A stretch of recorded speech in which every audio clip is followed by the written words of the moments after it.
Badar sejatining wujud Raden Parmati kagiat sang Bratadaya.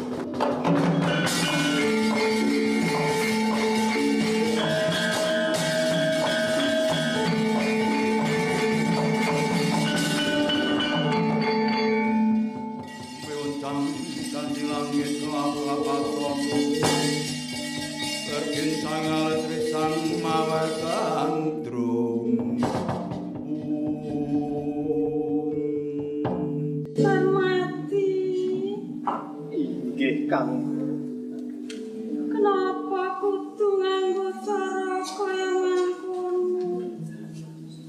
Iya supaya bisa enggal temu marang sliramu Kang Bratadaya. Ora ngapusi. Ora Kang. Nanging kenapa kok ora bali-bali saka mandraku? Aku didhawuhi Kakang Mas Kakrasana supaya dadi wakiling keluarga Mandura Kang. Didhawuhi apa nyaketi Banowati?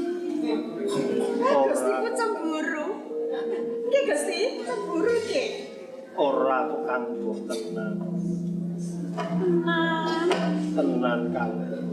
Alasan penapa to Gusti? Ciwiti. Sakit. Ora. Raden Parmati. Iya Larasati. Pun ngapaken Gusti ayu kula nika? Tak jiwit sithik tok. Nggih lepat. Sampun sekedhik ingkang dangu ngaten lho. Larasati. Temen kemawon kok nggih sampun.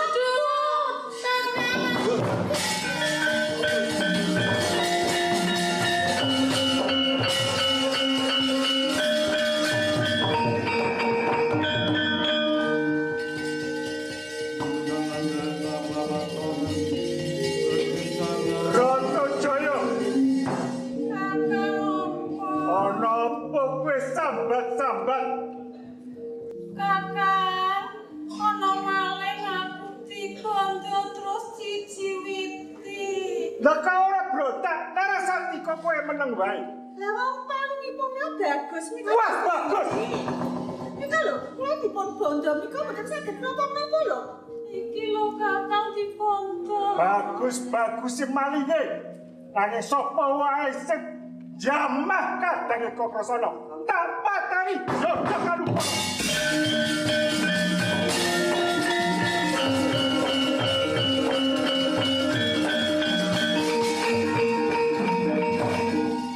Yo, tak goleki musuh sing tanian. Yo.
Ayo malah enak to sepi-sepi ngene ya.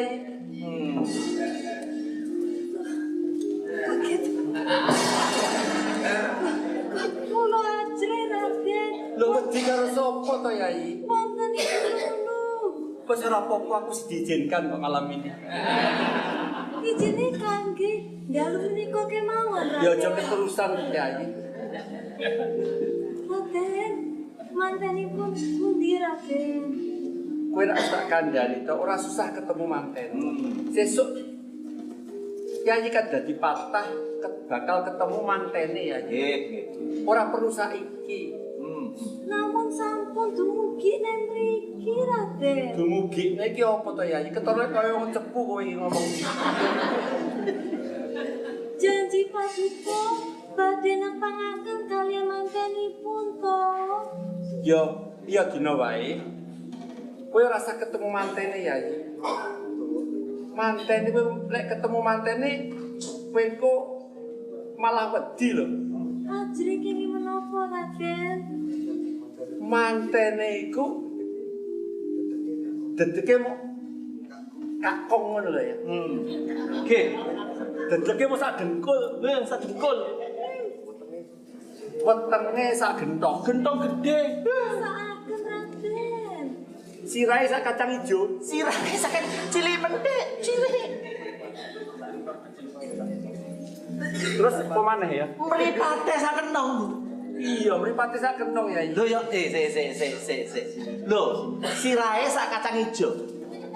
Mripate sak kenong. Lho nempele teng pundi to sinuwun? Ora mung kuwi wae ya iki. Lek mlakune ki ngesot to. Ngesot wae elek tenan wis Wis ora elek. susah ketemu lho malah Wis, ketun kowe. nggih, Malah wis canten nggih. Wae elek tenan. Raden, lha menika sinten?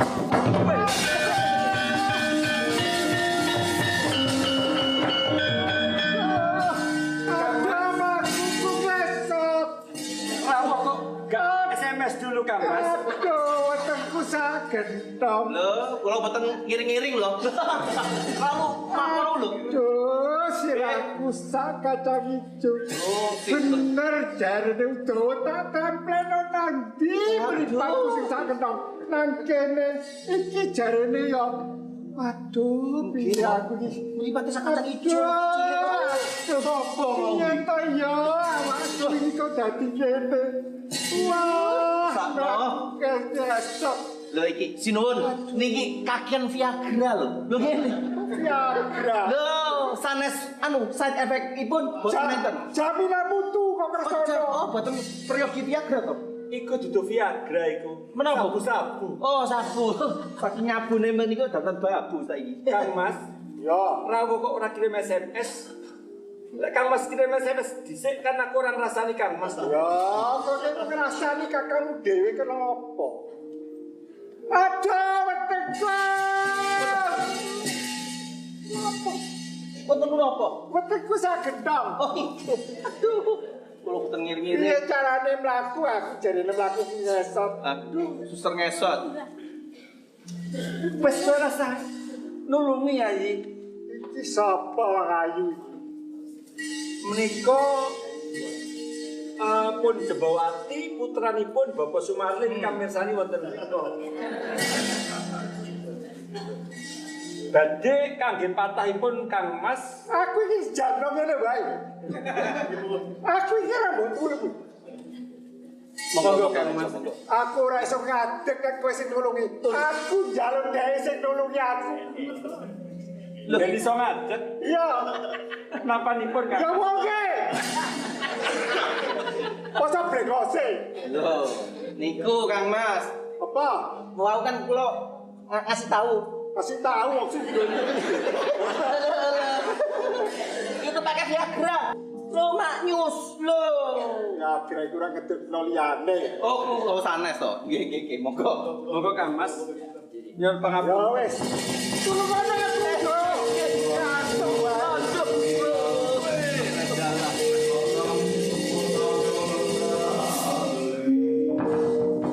Ya kok krasa ana iki sapa?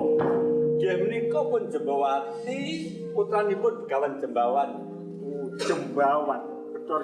Saka ndi Begawan Jembawan? Saking Jalan Surabaya. Saka jembatan 3. Sanes Kakang Mas. Nika kagem patah nginjang. Sabibaripun patah badhe dados garwa kula. Wah, ngono to.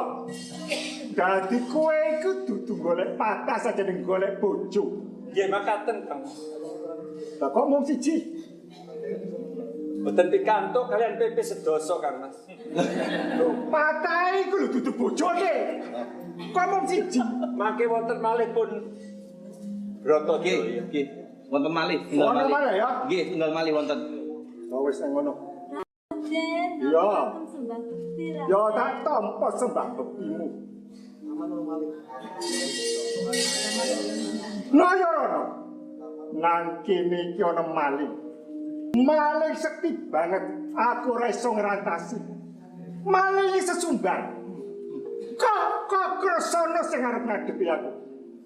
Adimu sing ireng, jliteng. Teng-teng kae supaya maju. Lho, menika nek raosi kawula. Yang gua ora ngerti, nek pancen Kamis boten sae ikut-ikut melu melu. Kawula kemawon ingkang prantas. ya wis rantakono.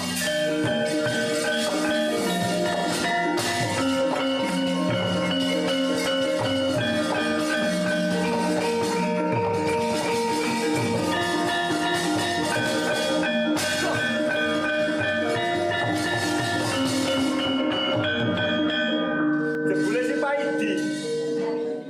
Paitun. Malingipun Kakang Mas. Yayi Bratajaya kadangipun Kakang. Menapa Kakang? Kowe dikapakake mbek malinge iki Yayi. Aku mau dibondo terus dijiwiti ning aku seneng ki Kakang. Iyalah. Dadi jiwit kok seneng niku ketemu pirang perkara ya. Malinge Raden Permati bagus banget Kakang. Bagus ndi karo pun Kakang? Takono kae. Apa iki sing ndi? Sing ndi? Sebakarake sing ndi? Bupati. Oh.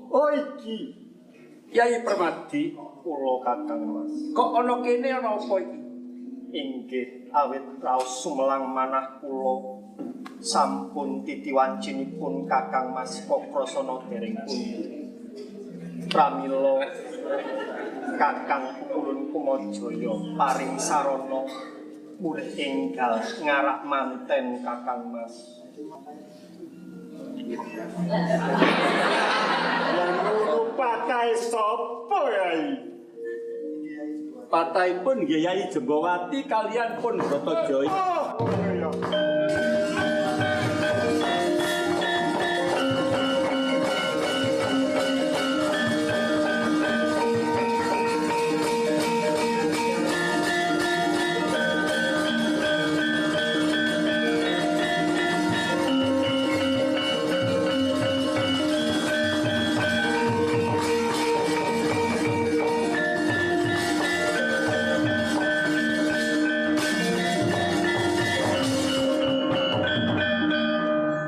Ditawulun kabeh wae kang kinasian dening para Jawata. Sing wigati sika Krasana. Iki wis jame wis mepet. Der kowe entuk kanugrahan nampa busana keprabon. Brama nika dandanana sika Krasana keprabon.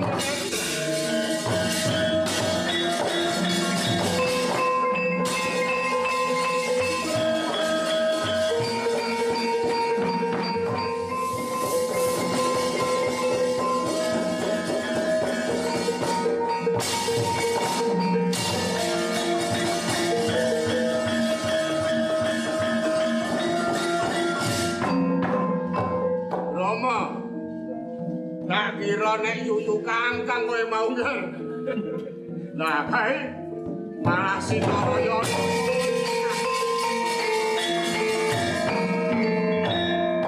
Ora gelem kalah karo kakange entuk keprabon dheweke terus ngagem busanane dhewe keprabon. Iya, kaping pindhone kok Krasana. Jeneng sira entuk kanugrahan paringi jejuluk Prabu Baladewa.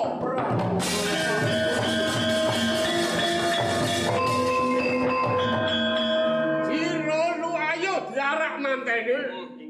Monggo kula derengaken.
Nun pukul ngaturi kasugengan rawuh Paduka. Iya, saya wati. Usun tampa pambagyanira gawe bungaing atiku. Ing wektu kalenggan dina iki wis titikala mangsane yen Sika Krasana ya si Baladewa kudu krama entuk putramu Serawati. Menawi pancen sampun pinesti dening para dewa, kula namung tansah ndederek. Ini patahing temanten loro sing mbok kersakake iki diwakili si Bratajaya saka Widara Kandang. Kaping pindhone si Jembawati saka Gada Madana. Ini kawicaksanane bocah loro kuwi wis bisa gawe bagya mulyane bangsa Yadawa lan bangsa Wresniwira, nggih. Oh nggih. Kula tansah mestuti dawuh Paduka. Ayo mlekotuk. Kyai Ratu Moragi didhabyang didhawuhake punang pinangan. Para apsari, iringan manten putri Yoni.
Semua kemawe.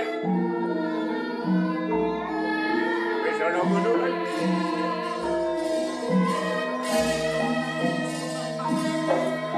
Nota tampa Yai Rawati saiki ngadeg goyang. Sungkem marang wong tuwa aku marang putri, Nger.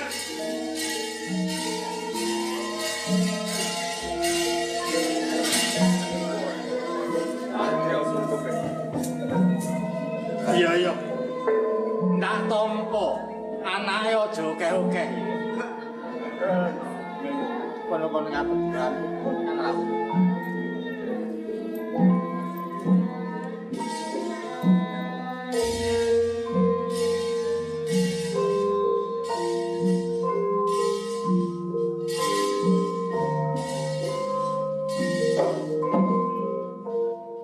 Dadi kaki-kaki nini-nini sore duwe anak aja entuk mlebu ning geng motor ya. Nyuwun pangestunipun mawon kula. Ana lenggah ana ing damparing penanten.